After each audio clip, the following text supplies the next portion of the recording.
Wow. And we are blessed by you and you. Guys, wouldn't they great? Please, another round of applause for the band and Miss Olivia. Let me turn this a little bit. And Sharon and I are blessed to be back with you again, Unity of Tampa. Hello. It's so awesome to be here. You know, I say it every single time, but maybe because I keep saying it, and I'm just going to keep saying it. Every time I come here, there is this awesome, what can I say? A godsome, ooh, I like that, godsome synchronicity that happens between the talk and then whatever has been either by calendar or planned by beautiful John for the music, and I love that. So the talk settling into me ties so well with this hope candle, and you'll see that as we go through. It's just miraculous when we know that by settling into ourselves, we actually tap into Source. Now, we've heard that, but what does that look like right now? So for me, in coming to you, I try to just open up what's going on in my world, and thinking that God will use this and connect it in whatever capacity, because we're all part of the human family and we go through very similar things a lot. And of course, right now, we are celebrating this beautiful season. And kudos to, who did this? Who? Luis? Is he here? No? Wow, gorgeousness of all of this beautiful sanctuary and everything that, he is super talented. But isn't it fun how we get to this time of year and we walk through our lives and there's just this magic glitter that falls everywhere we go. And I love that. We started off Thanksgiving, every Thanksgiving, the Saraga clan comes in from all over the country, and we all go up to Jacksonville to meet Mama and Papa Saraga, and they're so happy to have everyone, the grandkids, everyone around. And we're looking forward to it for weeks, and all of a sudden I'm telling you about it. It's December 3rd, and it happened. You know, it just goes by so fast. But it's a great way to start off. And then we enter December, and that's my birthday month. Yeah. How many December babies? Yay. Happy birthday to us. But that's another reason for celebrating throughout the month. And tomorrow I turn 50. Yeah. So it's a big one, right? It's like, wow, thank you. And thank you, God. Yeah, still a baby. I know. I'm getting there. I'm working on it. And then we get into, of course, thankfully, although some places started doing this before Halloween, which is just not right. But then we have the Christmas music and the holiday music. And Sharon and I are a blended family, so we celebrate Christmaka. And we have our Hanukkah gatherings when we invite some friends over to experience the lighting of the menorah for those, and she does this great karaoke-style sing-along. So the whole season is just beautiful. And then we come to New Year's, and we're always thinking, you know, are you with me on this? We think through December, gosh, what do I want next year to look like? What is 2018 going to look like for me? And what do I want to look like and show up as in 2018? And what do I need to improve upon in 2018? And sometimes I do that for my birthday, too, especially because now this is the 50, so I'm thinking, okay, now I launch into my 50th year. What am I going to work on? How am I going to improve? And I think, well, why do I always think that I need to wait for a birthday or wait for New Year's? I know that I could start it any day, but I want to eat my birthday cake tomorrow. I don't want to start until the day after. You know, I want to take part in all of these festivities before I say January 1st, I'm going to lose that 20 pounds that I promised to lose every single year. And I kind of do, and, you know. Or I think of the character trait that I think in January, I'm really going to work on this. I want to work on strengthening my relationships. And I thought, why? If I know that every day is an opportunity, why do I make it these significant dates that I put out there? It made me think of a John Steinbeck quote that I fell in love with when I first read this book, The Winter of Our Discontent, if any of you know it. It's on a lot of reading lists, high schoolers or college students. But when I read it, I was not awakened in the New Thought era. And now, as I started to look up some of his quotes, especially this one, because I wanted to get it right, to share with you today, I started reading through some of his quotes. You've got to put on your New Thought glasses and reread this book. It is a field of treasures. Listen to how he describes a day. A day, a livelong day, is not one thing but many. It changes not only in growing light toward zenith and decline again, but in texture and mood, in tone and meaning, warped by 1,000 factors of season, of heat or cold, of still or multi winds, torqued by odors, tastes, and the fabrics of ice or grass, or bud or leaf, or black-drawn naked limbs. And as a day changes, so do its subjects, bugs and birds, cats, dogs, butterflies, and people. The day changes from dawn to dusk, and so do we within it. You woke up at 5 or 6 or 7:30 or 9 o'clock this morning and said, this is who I am. But when we go to bed tonight, we are not the same person. We are different people because the experiences, the textures, the people that we've met with have changed us in that one day. If you think about it from a lifetime standpoint, we all have certain days that stand out. Days that are awesome with the birth of a new child, or a promotion, or a wedding, or an engagement. There are those days that stand out in a sad way, the death of a loved one, an illness diagnosed, loss of a job, a fight with someone we treasure. Every moment in every day brings a newness to our lives. So why then do I tend to look at 2 or 3 or maybe 4 specific calendar days within a year to actively recognize my own changing and my metamorphosis? Well, like I said, I know it's because I'm looking at those dates of projection, my goal setting, things that I want to accomplish. These are things that, areas of my life where I want to make improvements. I want to have better physical health. I want to have better relationships. I want to work toward a better character, whatever that looks like. I want to be better at showing compassion or better at being loving. Better, better, better.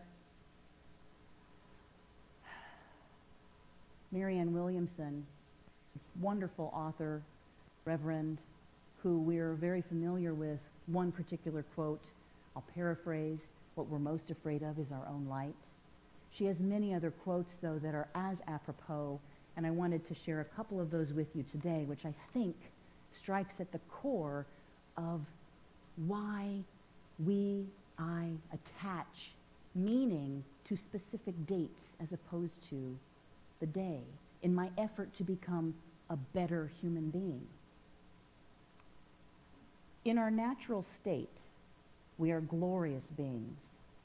In the world of illusion, we are lost and imprisoned, slaves to our appetites and our will to false power. It's an illusion, and we know that. So why do we allow the thinking? Why do we allow the slavery? Why do we voluntarily participate in this and think that we need to improve ourselves? Her concept of spiritual practice is very freeing. The goal of spiritual practice is full recovery, and the only thing you need to recover from is a fractured sense of self. The only thing we need to recover from, the only thing to improve upon, is an illusion.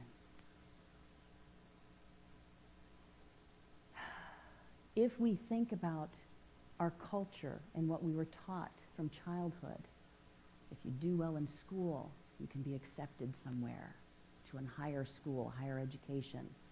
If you learn this skill, you'll be better. I was raised in the Air Force. Any other military brats in the crowd? Okay. My father expected us to have our buttons lined up with our zippers, and we had a phrase in our household that was 5 minutes early is on time is late, and late is unacceptable. expectation, right? And it was constantly about using your initiative, make sure you improve. But I also heard this in my places of worship, that I was born without the capacity and I needed to look elsewhere outside of me in order to receive that power in. So imagine, as you can, sitting here, what an amazing shock and almost a twinge of feeling a bit blasphemous the first time I heard that I am. I am God's divine kiss. I am blessed and whole and holy. There's a song by Here to Hear called I Am Holy. Do you know it? I am holy. The first time I heard them sing it, I sat in a pew just sobbing. That's the kind of grace that can blow your mind. 10 years ago, when I first was on the path of new thought and discovering unity in this practice of unlocking myself, I was taking a walk and I was thinking about all of the ways that I had tried so hard through my life to prove that I'm good, that I would work really hard at whatever job I had, whether I was a news anchor or a cruise director or a financial advisor, working in the nonprofit world. I wanted to get that promotion. I wanted to be at the top. And once I got there, I switched jobs. I changed careers. It didn't exist. That feeling of enough, it wasn't there. And as I was taking that walk, I was looking at the trees, I was looking at the beauty of nature, and something connected.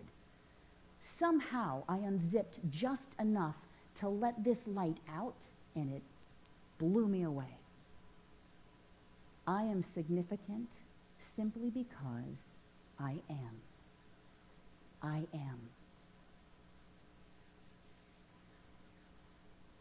I'd always heard that grace had to be given to me, that I needed to ask for it, that I needed to make myself somehow worthy of receiving it through an action that I did, to accept it. And I realized in that moment that the bigger grace was already inside. I was already created by God, source, life, the universe, love.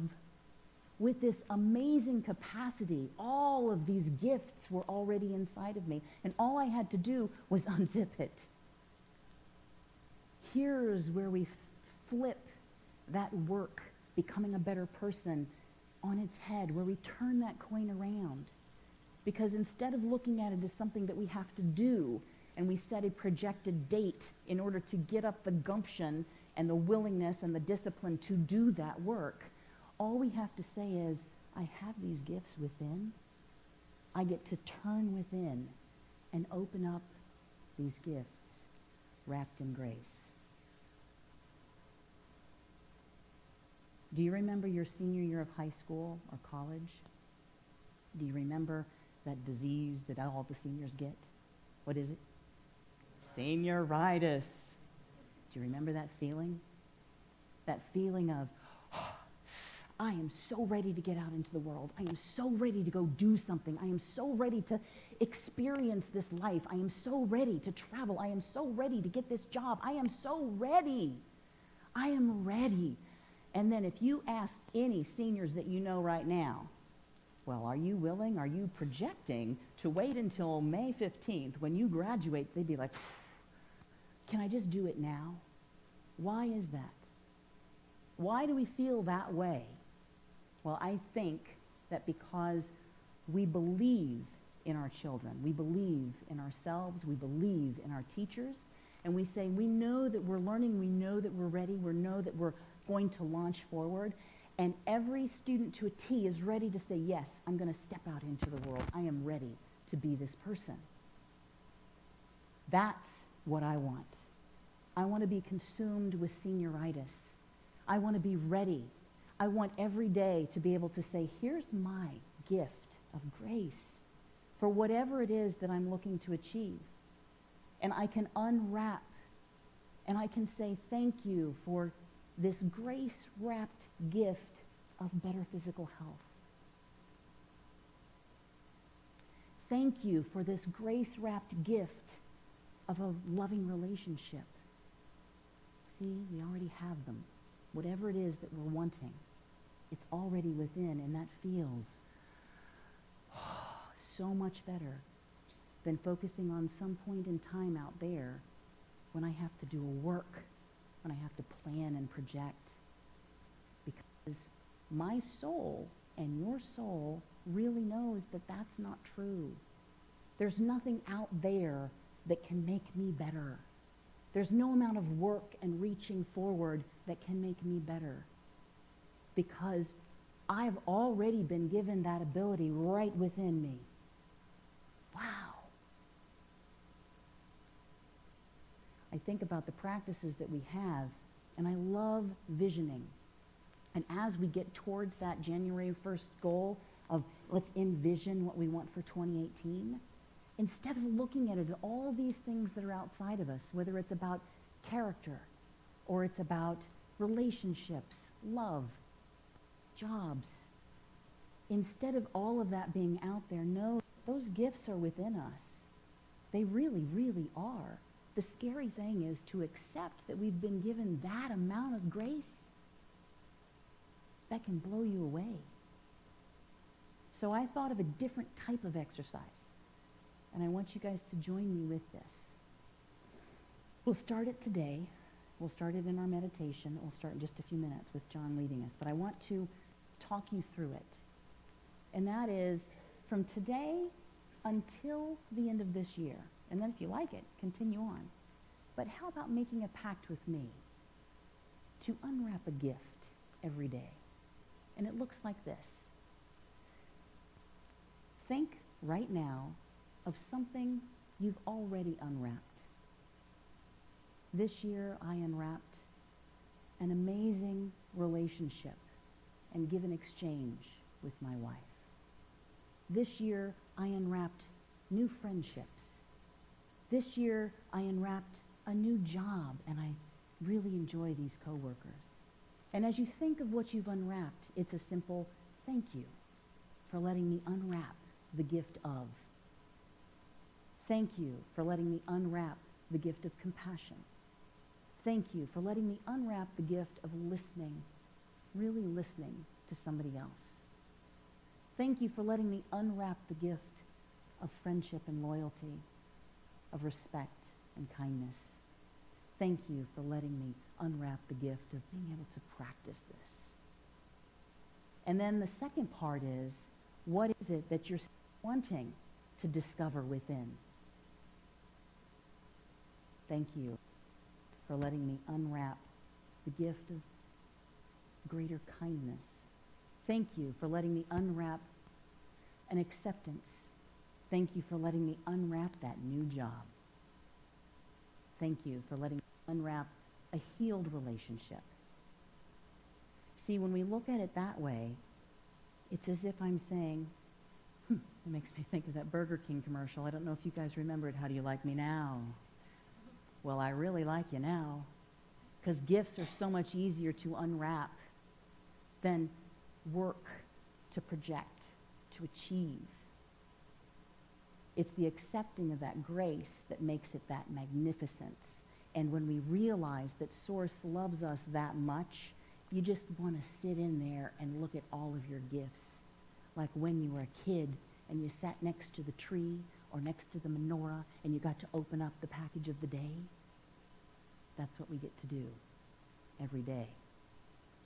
Then we get to give that to each other, because just as the day changes, John Steinbeck has also said, when two people meet, each one is changed by the other, so you've got two new people. And then it's also about the gifts of exchange. Thank you for letting me unwrap the coolness of this friendship. Thank you for letting me unwrap new discoveries about this person and how that has impacted my life. Awesome. John, would you come up?